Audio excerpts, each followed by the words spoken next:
Yay, we're down here, Pigeon, Tennessee. Welcome to downtown Flavortown.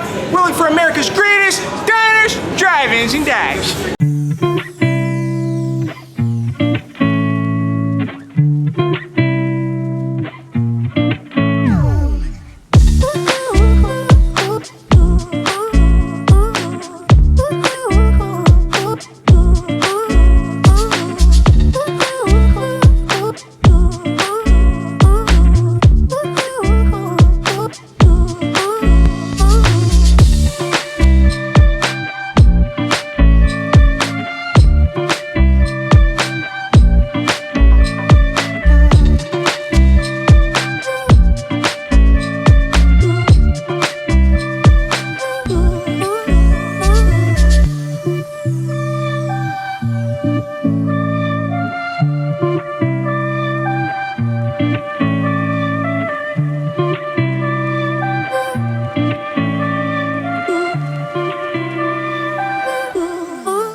Tell me, obviously Guy's a bit of a hero to you. Guy Fieri is the absolute best.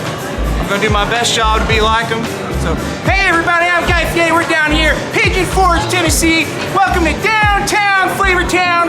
We're looking for America's greatest diners, drive-ins, and dives. That's awesome. So what's your name? Hank. Hank, nice to meet you. Nice to meet you, bro. What's your name? Bob. I'm from all about the Smokies. So from Columbus, Ohio. Columbus, Ohio. Birthplace of Guy Fieri. Yeah, that's awesome. Yeah. So you made the trek down here to the motherland of sorts. 6 hours, finally here. Yeah, that's awesome.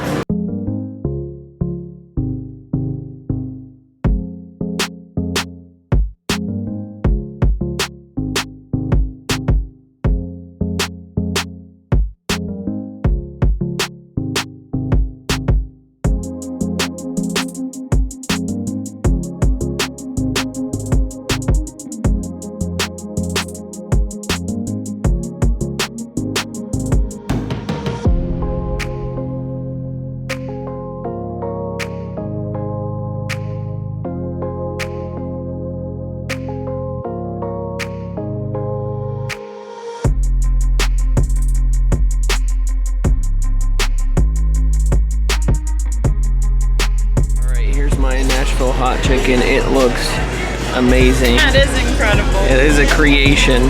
It's got the chicken fingers and the waffle fries, and there's the waffle down there below.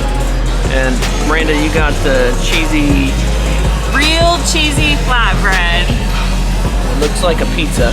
They even cut it like pizza slices. So yep. All right, let's get diving into it. I don't even know how to get into it. It's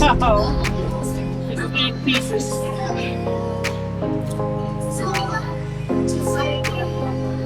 What is that, like a curly potato?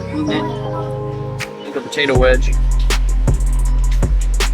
Can't even get into the chicken. Is it like a wing? Yeah. Bone in or bone out? Bone in. It's spicy and sweet. It's really good. Let me try some of the waffle. Dip it in the sauce. Like more bread.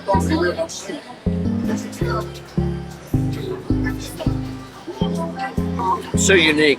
There's a lot of different flavors going on here all at once. Do you think that's why they call it Flavortown? It is truly Flavortown. All right, we're gonna finish this up, and we'll let you know what we thought here in just a moment.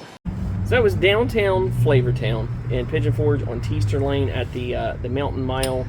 I love that development that they're making there. The whole area with the fake grass lawn where you can play cornhole and the giant chess set, and then they have the Mountain Monster. And then I love Teaster Lane too.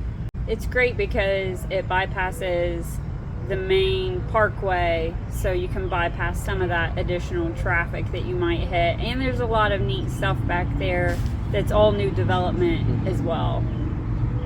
Yeah, so we love a lot of the hotels along that road as well. So let's talk about the restaurant. This isn't a review of Teaster Lane, so let's talk about the restaurant itself. First of all, when you first come into that place, it's kind of overwhelming. Yes. Like it's so different from most restaurants that you'll come to in the area. Well, and that's where I wasn't sure what to expect.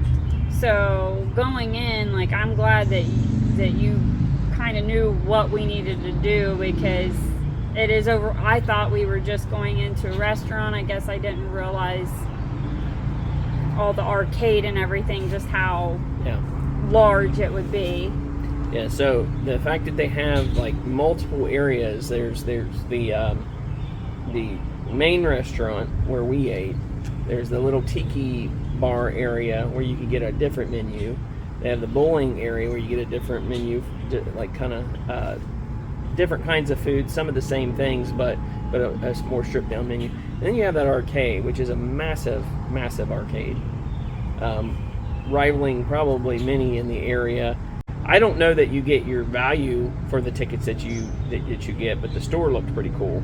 We saw like Under Armour gear. They had legitimate prizes in this arcade store, so really fun getting to meet that guy impersonator. Came all the way from Columbus just to he called it the motherland, to come up to see the restaurant. So let's talk about the food. The menu itself was kind of I don't want to keep using the same word. It was a bit overwhelming. Very different selections that you would find at a standard restaurant. I'm a kindergarten eater. She is. So I wasn't at first really sure what to go for, because I don't eat a lot of stuff that other people eat. If you want to know if your small child will like the food, I can probably tell you that. So it's true. But I just got the cheese pizza and it was delicious. It was what kind of, like a flatbread, right? It was a flatbread, and it was amazing. I ate every last bit of that. I don't know, did I even share it with you? I took a bite. I took one bite, and it was good. Mine was different. Like, I went through like phases of it, and I remember saying at one point during the meal, like, "Oh, this is just okay." And you said, "Don't say that." You started out saying this was amazing. So like, they pile things on top of things on top of things. So each bite is a different experience. Mm-hmm. So it was so unique.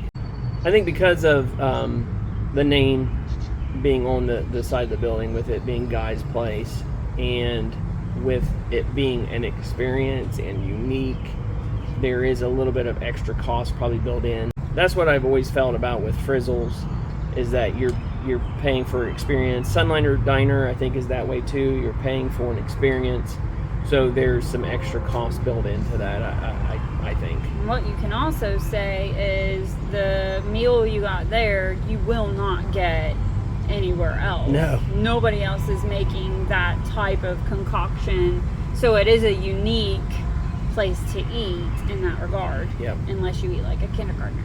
Still is unique, even with the flatbread. I mean, it's, I don't know, it was an experience, and we didn't do the arcade or anything like that, but just to know it's there, and that's something that when we come back, Alex would be interested in doing. Mm-hmm. The bowling, I think, would be the only arcade that I would be on board with him actually doing. I don't love most arcades, but that one was really cool. Yeah. And the bowling in the back was really neat. It was like a miniature bowling, and I would love to try that sometime as a family. So one thing that I thought was really weird was we walked in, and there's this huge open lobby and nowhere to sit.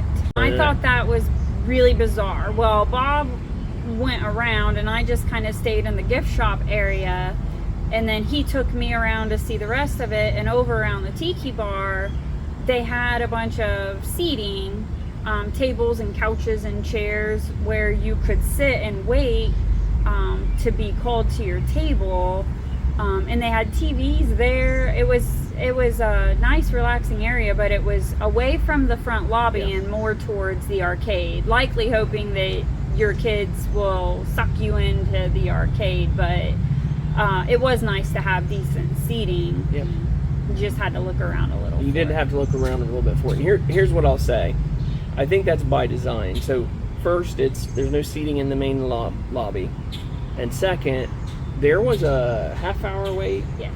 And there was like no one there the day that we went. I would say the restaurant itself was what, half full? Half full. There was servers that were just standing around waiting for people. So the only thing I can my assumption is they do this by design. They don't want you to get into your table too quickly. They want you to mill around into their gift shop. They want you to go into the arcade. They want you to try to spend money in a couple of their other places. That's just a theory. It could be that they maybe were low on kitchen staff, and that's why there was a wait. So overall, would I recommend it? Especially to a family, I'd say yes. Yeah. Even if it's not to eat, to go just experience some of the fun stuff there. But even to try eating there once, I would definitely recommend it. It's a unique experience, and I would go back.